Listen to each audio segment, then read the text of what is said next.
Hi guys!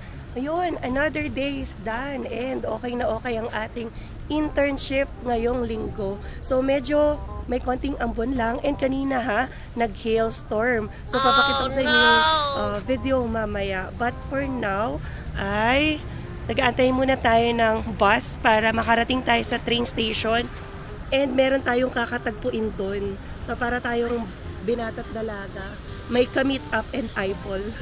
So wait ko na lang yung bus for 2 minutes. Yeah. So yun guys, no, hulaan nyo kung sino yung imi-meet up natin sa train station. Grabe. Yan. Wag nyo ako i-judge. Yeah, I think nakikita ko na yung ka-date ko dito. Kasi ito yung train na sinakyan niya. Ito talaga yung meet up namin eh. Gusto nyo ba malaman?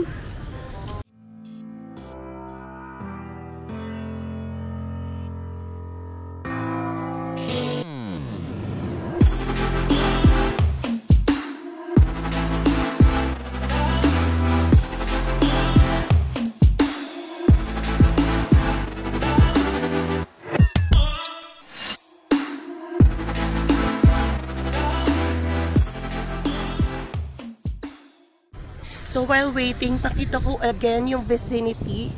So ito yung area. Malapit to siguro sa university. Kasi ang dami kong students na kasabayan pag nagbabas ako. Yan. Diba? So nandito na yung 17th Avenue guys. Magandang kainan yun. Maraming kainan, inuman, nightlife. Yan. Konting tawid lang. Ayun na yung 17th Avenue. Yan. Diba? Ang ganda ng area din na to. Although malayo lang ng konti kung lalakarin sa train station, whether red line or blue line. And again, I've mentioned that ito, merong Dollarama malapit sa building namin. So ito yung building namin beside it. And nandito lang yung bus stop. So, pwedeng lakarin 15 minutes. So si Afshin, yung ka-internship ko, ay naglakad na. Because she likes walking. Pero kasi umaambon eh. So, kakagaling lang natin sa sakit. Hindi na tayo maglalakad ng malayo habang umuulan. Ayan. So, wait na lang ako ng bus para makarating na ulit tayo ng maaga sa train station. A few inches later. So, nandito na tayo sa 8th Street Southwest. So, dito ako sasakay ng train. And, imi-meet yung ka-date natin. Ayan. So, ang ganda dito sa, place na to sa downtown. Very green na. So, sana magsimula ng sumibol ang mga bulaklak at dahon. Like that one. Kasi naman ang weather dito, grabe. Di matimpla. Okay. So, para akong may ka-meet up sa airport. So, naunahan ko yung ka-work ko. Kasi naglalakad siya. Ayan, gusto niya talaga maglakad rather than taking the bus. And yeah, I think nakikita ko na yung ka-date ko dito. Kasi ito yung train na sinakyan niya. Ito talaga yung meet up namin eh. Gusto niyo ba malaman? Gusto niyo malaman?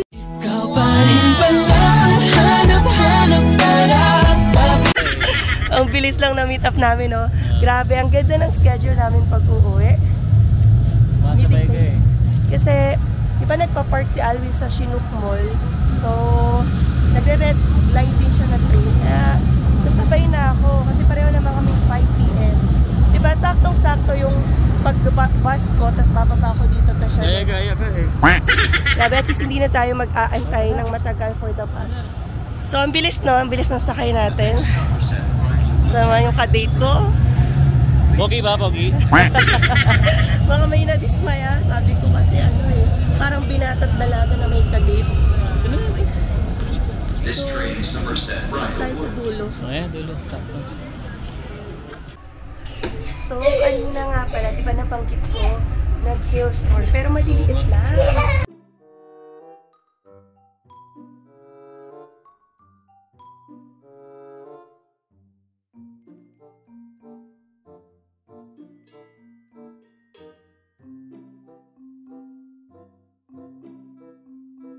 Sinend ko agad yun kay Alvin. Yan, kasi sabi ko, nasa open parking, di ba yung sasakyan niya sa Chinook Mall. So, dito naman Pero maliliit lang. So makikita niyo dito sa video na ipapakita ko. Ano lang, hindi naman ako magpa-vlog kasi office yun. Pero binidyohan ko. Kasi sasend ko nga kay Alvin. Kasi hindi ko alam kung gaano katagal yung hill talaga. Kasi nag-work ako, sumaglit lang talaga ako. Pero parang mabilis lang, tsaka maliliit. So i-check natin. Yan ang problema guys dito. Pero covered naman ng insurance, diba? If ever talaga, alam yun, mas malaki yung last time na nakita natin. Yung parang, oo. Ngayon maliliit lang, although tunog talaga yung kanina. Ayan. So, i-check natin. Ninenervous si Alvin Char. Hindi, pero naman, covered naman ng insurance yun if ever talaga, ma-damage yung sasakyan nyo because of the hailstorm. Guys, nagutom ako habang nasa tree. Buti na lang si Alvin meron cookies. Ako kasi nakakalimutan ko magdala ng baon. So kapag, alam mo yun, after work na, kasi 5 PM na, gutom ka na. So, buti na lang meron siyang sa work. yan, Tim Hortons. So kinukuha niya para sa akin. Nung kinuha niya rin yung Subway. Ibigay naman sa amin kasi. Oo. May mga pamilya kasi sa kanila. Pero ako yung gutumin pagkatapos ng work. Kasi Every Friday, meron kaming Tim Hortons sa mga donut. wow. Kami yun tuwing maga. Sana all. City Hall College Station. Doors normally open on the right. You are now leaving the TD Free Fare Zone. Several song-filled hours later. Yun, kabababa lang namin guys ng C-Train. Sweet namin. Tignan nyo naman. Wow! Yan ang kadate ko. Ayan. Hindi, ganito naman talaga kami ka-sweet kahit sa Pilipinas. Kasi nagmamall kami, naka-holding hands kami while walking. Ayan. So yun guys, yun, buti na lang hindi dito. Mukhang hindi nag-hail. Pansin ko. Kasi Bibi, tunaw na kasi nung umalis din ako ng office, tunaw na yung hill na pinakita ko sa'yo. Malaman natin yung pagdating sa sa kotse. Tingnan natin kung may barag-barag yung sakyan. Pero hindi, maliit lang naman siya eh. Kasi yung na-experience namin dito guys last year, malalaki. Talagang Meron kaming vlog yan. Oo, meron kaming vlog niyan. Grabe yun guys, nakakatakot yun. So buti na lang naka-covered na yung sasakyan. Oo. Kasi dati, nung yung sa luma naming bahay, meron na kaming parking, talagang may bubong siya. Yan. Pero nanakawan pa rin ako noon. Yan. Ay, nako. Sarap ng weather, hindi siya ganun kalamig. Kayang-kaya. Yan. So, kamusta trabaho mo pala? Okay naman. Masaya ako, natututo akong maraming bagay. Tsaka immigration. Nice. So, yun. Maganda. First week pa lang. So yun guys, binigyan na pala ako ng project. Wow! After 2 weeks, Anong project? Siya, condo siya, tapos 5-story siya. Yun nga lang, wood. Medyo mahirap daw yung wood sabi ng mga kasama ko. Pero kaya naman yan. Nasa pag-aaral lang naman yan Hindi naman ako may burog-burog. Wala naman. Tingin ko wala. Wala. Buti naman. Wala. Okay. Maliit yun. Ayan, so yun nga. Wait lang guys, pasok muna tayo sa akin. Bago ko ikwento yung aking trabaho, update ko na rin kayo. So yun guys, yun nga, balik tayo sa kwento ko. Ayan, okay naman. Wood yung pinapagawa sa akin ngayon. Sabi lang ng mga kasama ko, medyo komplikado lang daw pagdating sa wood. Pero yun, kaya naman. Nakakasunod naman na tayo kahit papano. Hindi gaya dati talaga, medyo nangapa tayo. Pero ngayon okay naman na. Yeah. Then bukas meron kaming lunch. Ayan, magpapa-lunch yung boss ko. Wow. Tapos kayo rin, di ba? Oo. Meron din sila. Sobrang galante ng boss ko. Sabi ko nga, bigyan nga kanina, binigyan ng cookies, meron kaming mga donuts. Tapos nung nakaraang Tuesday ata yun, Subway. Meron kaming binigyan kami ng Subway, yung malaking ganun. Yan, dinala ko nga kay Emma kasi hindi ako mahilig sa ganun talaga, yung sa mga Subway. Yan. Pero masarap ba? Masarap, di ba? Masarap naman daw Yan guys, grabe. Ang ganda ng uwi namin ni Alvin. So, ito yung setup na namin ngayon na i-internship ako dahil sabay yung out namin. Kaya hindi na ako kailangan magantay ng bus pa uwi kasi dito naman na kami sa Chinook Mall nagpa-park. So kasabay niya na ako umuwi. Diba? Diba? Nakasave tayo ng maraming oras sa pag-aantay or minuto. At saka kagandahan lang talaga dito nga, yun nga, hindi kami naghihintay ng bus kasi nga pag naiwanan ka, so mahirap. At least dito, tapos pagbaba mo ng C-train, andyan lang yung sasakyan. So yun nga, no, magpapalunch ang aking boss pa internship namin ni Afshin. So pupunta daw kami downstairs kasi may restaurant, diba sabi ko, maraming restaurants na nasa paligid niya. Kaya excited na rin ako kasi alam niyo yun, kapag nasa office kami, work din talaga eh. Wala pang masyadong kwentuhan kasi tuloy-tuloy din talaga yung calls ng mga clients, yung walk-in ng mga clients na for a meeting. And I think yun nga, very good time tomorrow yung lunch para yan makilala namin ng isa't isa kasi magsasama-sama kami dyan sa office for 4 weeks yan, and we will see. Yan. Sa amin naman ganun din, yun nga, kinuna na yung order namin. Kinuha na yung order namin kasi meron na kaming parang menu talaga. Oo, sa table susulat mo, bibili ka kung anong gusto mo. Tapos yun, hindi ko alam hanggang anong oras kami. Sabi ko nga sa sarili ko, ano yun, may work tayo after ng lunch. Right. Malaman lang, bukas alamin natin kung anong mangyayari. Ayan, so yun. Ito, nakakamiss tong lugar na to papunta nga pala kami sa old apartment namin kasi may dumating na sulat sa akin, i-pick up ko lang. So hindi na intended talaga na may dumating kasi nag-update na ako ng address, kaya lang ito ay from my previous work sa Nordstrom. So there's no way kasi na rin na makapag-update kami ng address dahil nag-shutdown na yon. So wala na rin kaming account for that. Dinownload lang namin yung T4 last time under a certain app or website. Pero yun, so we'll see kung very important ba tong email na to. And ano na lang din, since nasa Chinook Mall kami nag-park, sabi ko daanan na rin namin kasi malapit lang naman para makita natin kung important document ba yan or hindi. Ang ano kasi dito guys, once na lumipat kayo ng bahay, dapat lahat ng address nyo lilipat din. Kasama na dyan yung lisensya, yung address yung sa health, lahat, sa calls, sa phones. Yung iba kasi, hindi talaga maiwasan guys na may mamiss ka. Yung iba parang nagbabayad sa postal office para in case may dumating na sulat doon yung pipick upin. Hindi mapupunta sa bagong umuupa. So, I think may payment yon per month o per year. May ganun na tayong naka-encounter na subscriber na kwento niya. Yun. Kasi ang reason daw niyan guys, kaya kailangan mo magpalit. Paliwa, magkaroon ng problema. Let's say ako, nagdadrive ako, nahuli ako, na kamerahan ako. Tapos, ang address ko yung luma pa. Doon pupunta yung mo. Hindi mo alam na may... Hindi mo alam, may ka na pala. Penalty. O di yari ka pagka nag-renew ka.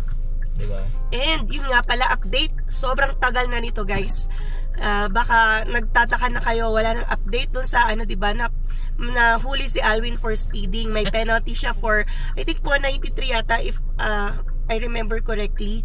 Tapos hindi kami nagbayad agad. Parang nagpa-set kami ng trial date. So ganun pala katagal, no? Parang August pa siya or September na huli nun, na-receive namin yung letter. Pero kapag sinelect mo yung parang setting for a trial, ang naset nilang date ay May pa. Malapit na guys. Magpapaalam nga ako sa work Ako kasama ha, even if hindi ako yung driver kasi under my name yung sasakyan, pati yung insurance. Kaya lang, buti na lang din naman okay yun sa mga boss. Pati siya pupunta doon sa hearing na yon. So abangan nyo kung ano yung mangyari. Diba? Kung guilty or not guilty. Yan, usually daw kinakat talaga kapag mga ganong first offense.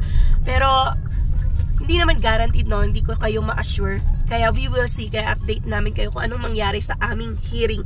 First ever hearing dito sa Canada.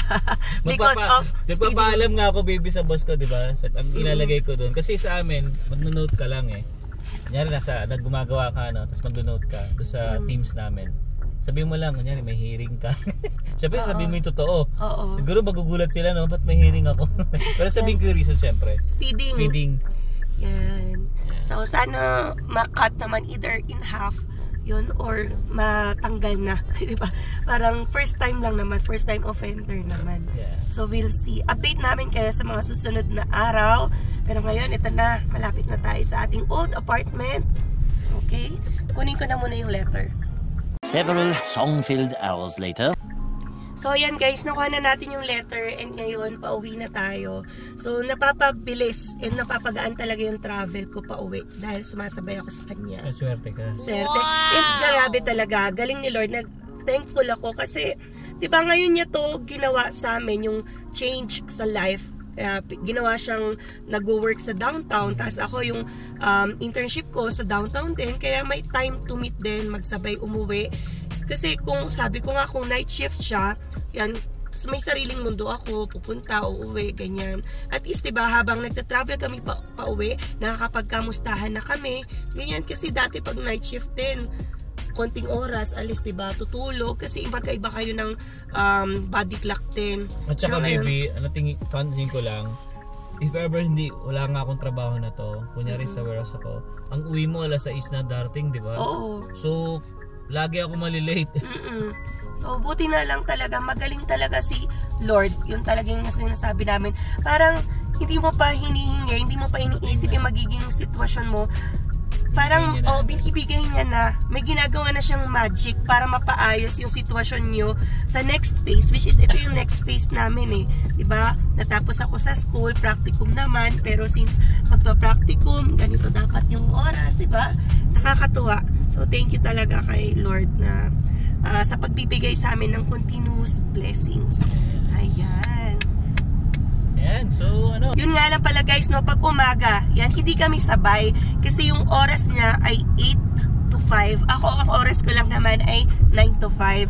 So, ayoko nang maaga pumasok kasi wala naman akong gagawin or masyado naman ako pabibo, no, para maging ahead dun sa required sa akin. So, nagko-commute na lang ako kasi madali lang naman mag-commute pag umaga. Hawak ko yung oras ko kailan ako lalabas sa bahay para sa sakay ng bus. Ang mahirap kasi guys yung uwi, yung ganon. Minsan, syempre, pagbaba mo ng train, hindi mo alam anong oras ulit yung bus. So dito, pag sa bahay alis ako, alam ko na agad yung oras ng alis ng bus. So ayun lang guys, I hope nag-enjoy kayo sa ating vlog for today and nakilala nyo na guys ang aking ka-meet up, no? Sino pa ba? Ito na ang aking magiging ka-date araw-araw. Grabe, baka magsawa na ako, no? Hindi, nakakatuwa lang na lagi kaming may time to update. Tapos pag uwi ng bahay, ayan yun na, syempre dinner, asikaso pa nung ano-ano regarding other matters, and yun. So yeah, hanggang dito na lang guys sa mga bago sa aming channel. You can consider subscribing po and don't forget to click the notification bell para updated din kayo sa aming latest video uploads. So yeah, we'll see you on the next one. Peace!